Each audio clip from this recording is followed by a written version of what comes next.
Are you tired of feeling broke every month? Let me show you how to take control over your money.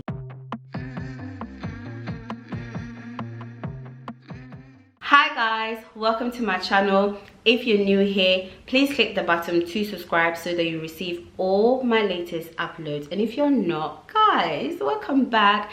Take a seat. I'm having tea this afternoon. The sun is out, but it's still a bit cold. So I'm having tea whilst I share my little tips and stuff with you guys. And so today I'm going to break down some simple budgeting tips that will help you save more and stress less. We are going into the new financial year.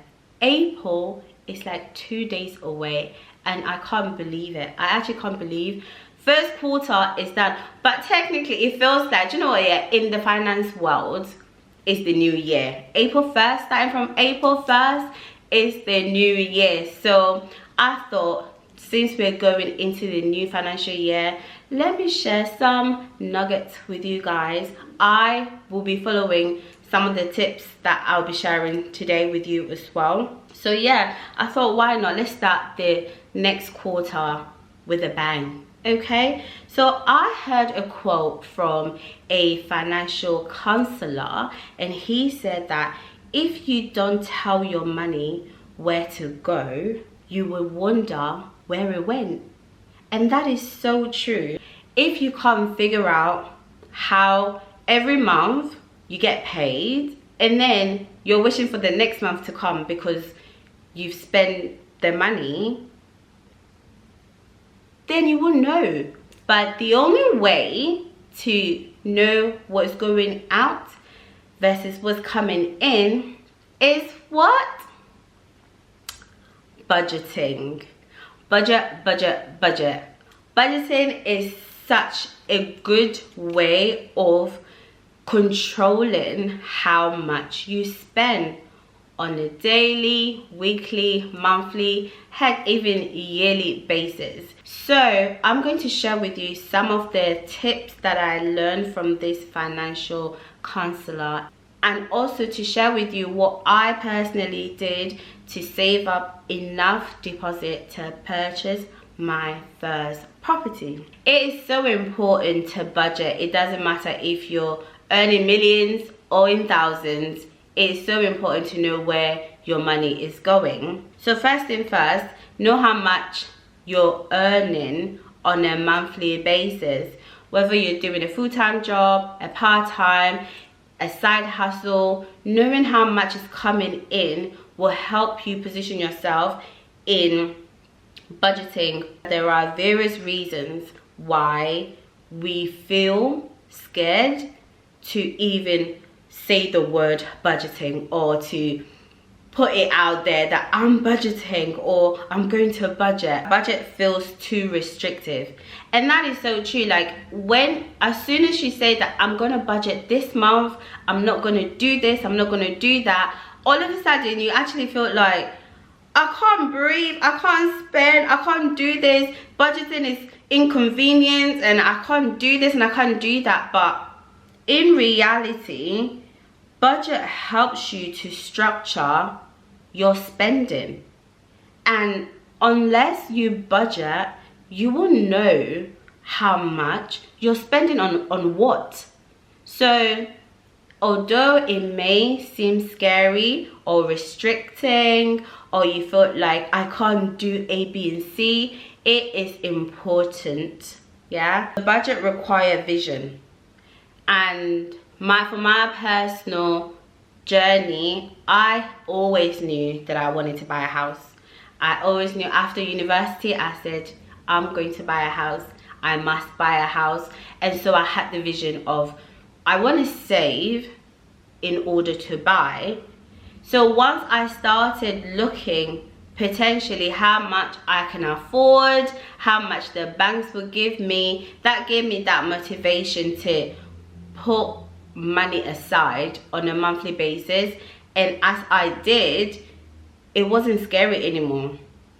I didn't feel like I was restricted anymore. It felt like I was doing something with a purpose. And that's why budget requires vision. Without vision, you wouldn't be able to budget, nor would you be able to save. So if you want to buy a new car, a house, even save for a holiday, as long as you have a vision, there would be a purpose of you forgoing certain things or not spending on your morning coffees every day to save for that car, house, holiday, or wedding. There's big events that in your life that you want to plan for, but you can only plan when you have the budget in place to do so. Budget forces you to face reality, and that struck a chord, because like once you start budgeting, you sort of come to that realization, like, actually this is how much I have and this is how much I spend. You can then see where your money is going. Literally, like banks like Monzo gives you trends on how much you're spending or where you're spending. So once you actually make that effort to start budgeting, reality will sink in. Then you will see where you're spending most of your money. Sometimes the £2.50 here, £5 here, £2.40 meal, like Tesco's, is it what, £3.40 now? So if you're doing Tesco meal deal on a regular basis, it all adds up. But once you start budgeting, you're able to actually see where you're spending your money the most. So budgeting should not be something scary. It shouldn't be something that we think like, I can't do this, it's too much, it's too hard, it's too difficult. So when we think about budgeting, it is really a lifestyle, and it's just showing you how to plan on how to use your money and how to prioritize what is important, because there are certain things that are not on the high priority, but because we don't have the data to show us where we're spending our money, it is quite hard to then know how much you're spending on and on what. So it's very, very important.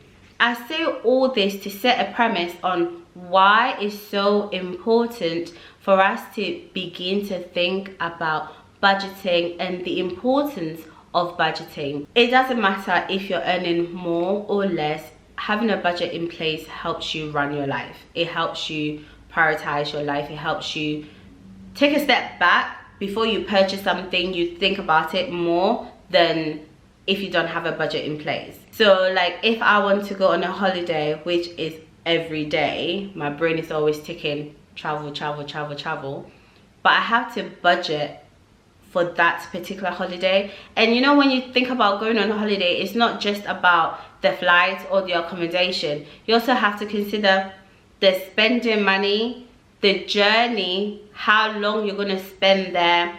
It all form part of your budgeting. How far you're going to go. Are you going to go somewhere in Europe, depending on where you are? I'm in England, so I'm going to go somewhere in Europe that is quite close, or am I going to go somewhere far like Asia, Africa? It is so important to budget, okay? I follow the rule of the 80-20. So 80-20 rule is a financial plan that helps you manage your money whilst prioritizing savings. So when you get paid in a month, you pay yourself 20% of your wage. See, once you start doing that, because that's your savings, right?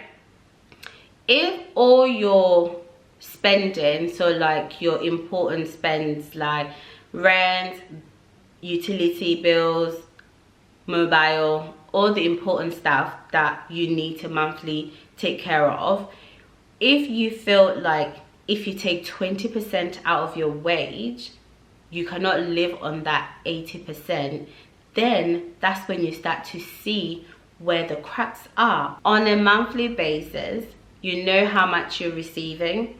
You pay yourself a savings 20% of your income after tax, of course, and then you then utilize that 80% for every other thing. So bills, the needs and the wants, all has to be part of that 80%.